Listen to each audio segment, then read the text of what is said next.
Oh, hello. Jeff DeSart with Energy Smart Homes here. Just seeing how much I could reduce my power energy usage sitting here with my power monitor. But in all seriousness, you don't have to sit in the dark being warmed by a candle to save energy. Want to give you a little tour of my house. Recently bought a new house a few months ago and have been started making it more energy efficient. Starting here in the crawl space. Did the crawl space first. Have totally renovated it now. When we started in here, it was dirt floor and heavily sloped. You could only use about 10% of this crawl space because of the heavily sloped dirt floor. So we've added all new floors in here, and now we can use 100% of the space. I got it full of storage, as you can see. Other things, of course, sealed all the penetrations. We did a lot of things I do in all my clients' homes. Sealed penetrations. You can see the fire foam coming down through there, through the pipes. But and this radiant barrier, this is experimental. Just thought I would try something here. Normally I'm only using the radiant barrier up in attic spaces, on walls, where it's cost effective and makes sense. But trying different things. One of my concerns is with bad insulation in crawl spaces and basements. Gravity over time just keeps pulling on it and pulls it down. And if it's not in contact with the floor, it's not insulating. So looking at different ways of keeping that bad insulation up where it's doing its job. And that's one of the reasons we installed radiant here. But yeah, we keep going through, pushing. I'm going to try a lot of different things down here. It's going to be like a lab when I'm done, because I'm going to try different methods as I go down through here and see what works as far as keeping bad up there. What's most cost effective? The cheapest, easiest way to do it and make sure it's doing its job and saving you energy and money. Tried radiant barrier on the walls too. It's something a lot of you, many of my clients, have on their attic walls now because I love it there.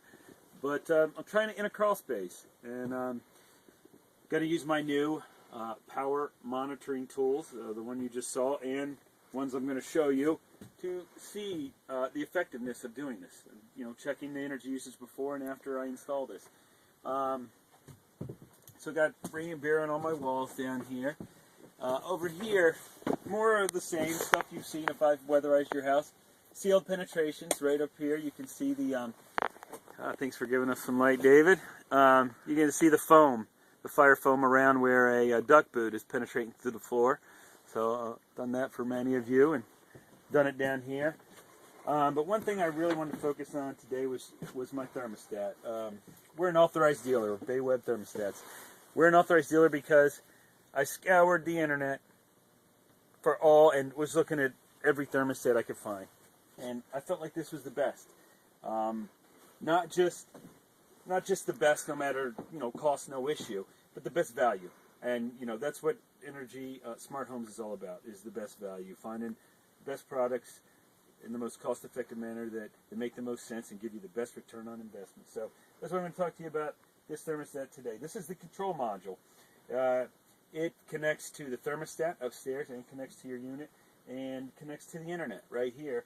And it, everything is just a signal going to this box, which is interpreting what you say and controlling your unit. And it collects data and information as well and sends it back to you. And we'll go upstairs and I'll show you some of the ways it does that.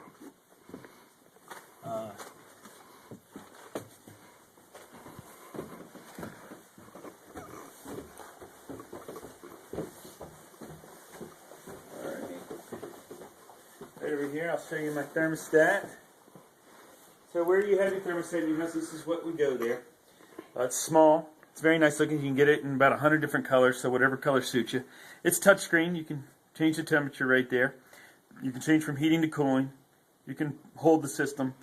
Such, you're going on vacation or something, you can set a temperature and hold it.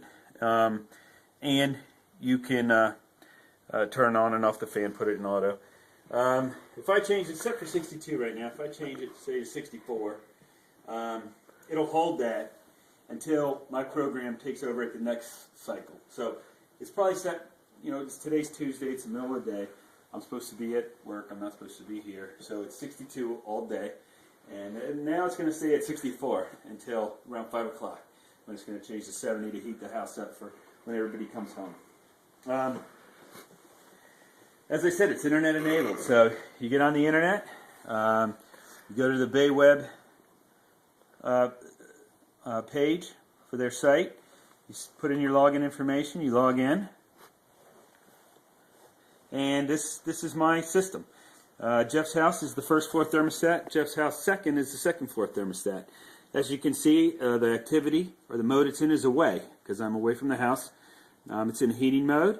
The temperature is set for 62 degrees. Hold this off, and the fan is on auto. And come down here to the first floor, you can see where it's set for 64 because I just changed it. Normally it's set for 62, and I just brought that up. I can change it to any temperature right here or on my phone or at the thermostat. But set for away, 64 degrees heat. Another thing I talked about, power monitoring. It monitors the power usage. You put in what you're paying for power, and it tells you how much you're spending each month to heat and cool your house.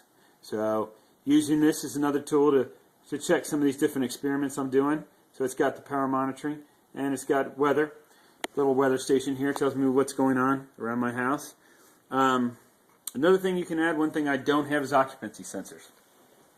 You can have wireless occupancy sensors. Say I have a finished basement that I never use, except for when guests come over. Maybe I have a big screen TV down there and I go down there for football games on Sundays or something like that. Use very little. Don't necessarily want to always be messing with the thermostat. I don't know, put an occupancy sensor at the base of the stairs. When someone goes down and that space is, you keep it at 62, like I keep my house when I'm not in it during the days. Keep it at 62. When that occupancy sensor gets tripped, it'll send a signal to your control module. It'll change the temperature to whatever you set it at, 70 degrees, whatever you want. So that's another function. You can have occupancy sensors. Another thing I didn't quite go over, when you first install this, the setup is incredibly easy. It's very intuitive. It goes through questions. It's not like a normal one where you have to go Monday. I want to set it for 8 a.m. to be this temperature, 9 a.m. No, it's a set of questions. When do you leave for work? When do you get home from work? What days are you in the house all day?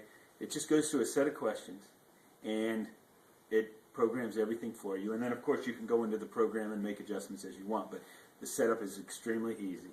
You just have to answer a set of questions about your lifestyle, what temperatures you like it when you're home, what do you want it when you're away, these sort of things. Very easy.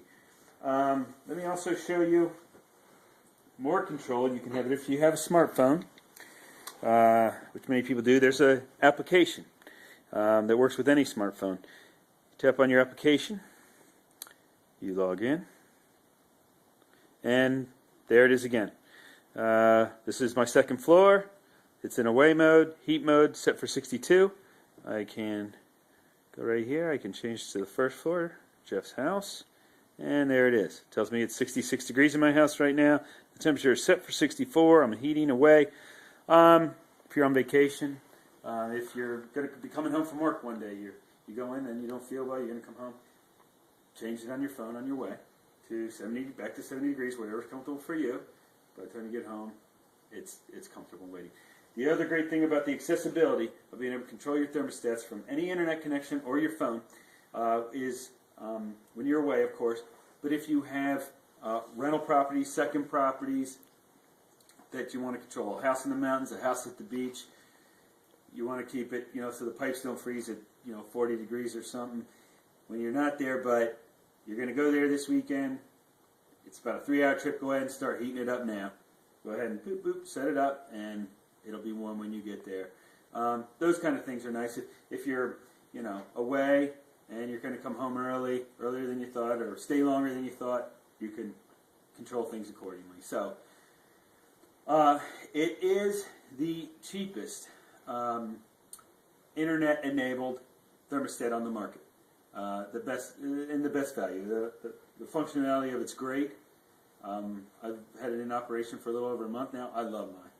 It works awesome. It was easy to install. It's easy to set up, and the functionality is great. I can easily track the savings that it's earning me by having all this controllability. I'm able to maximize my energy savings through heating and cooling costs. So, any questions? Or if you'd like to talk to us more about this or anything else and making your home more energy efficient or getting more control over it, please give us a call at 803-656-5222 or look us up on our website, www.energysmarthomes.biz. Thank you.